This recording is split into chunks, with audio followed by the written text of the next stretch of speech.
आज मैं मौजूद हूँ गोल तलवार फौजदार में। तो यहाँ पे ये गोल तलवार के आरआईस और लाइटिंग के लिए करोड़ों रुपए का टेंडर हो गया था। तो आप लोग अभी देख सकते हो अच्छी तरह से कि इस पे करोड़ों रुपए कहाँ पे खर्च हो गए और इनके रिपेयर के लिए करोड़ों रुपए का आ गया है। यहाँ पे आपको मैं लाइटें दिखा दूँ, ये छोटी लाइटें इन लोगों ने लगा दी हैं ठेकेदार साहब ने, और ये अंधेरा है पूरी वहाँ तक। ये जंगला बना के सिर्फ थोड़ा सा मिट्टी डाल के करोड़ों रुपए यहाँ पे इन लोगों ने ख़त्म कर दिए। ये लोग अभी इतना करप्शन कर रहा है, फौजदार लावारिस है और यहाँ पे कोई पूछने वाला नहीं है। फौजदार करप्शन की गढ़ बना हुआ है। जहाँ पे टोटल दो तलवार पे सिर्फ 4 छोटी सी लाइटें लगा दी हैं, वो भी बहाल नहीं है, वो भी अंधेरे में है।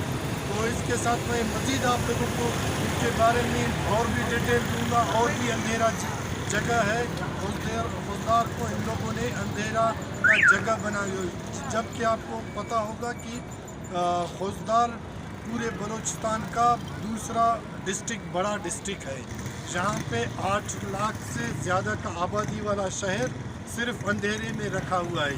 जहाँ पे इंतज़ामिया हुकाम बाला भी मौजूद है, लेकिन इनके जो नोटिस लेने के बावजूद या न लेने के बावजूद ये हालतें हैं। हम अभी भी उनसे यही रिक्वेस्ट करेंगे, कमिश्नर से, डिप्टी कमिश्नर से, म्यूनसिपल कॉरपोरेशन से, कि इस तरह फौजदार को अंधेरा मत करो।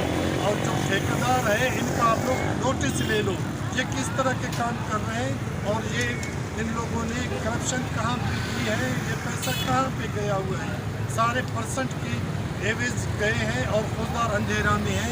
मैं आप लोगों को आगे भी दिखाऊंगा। शुक्रिया मेहरबानी।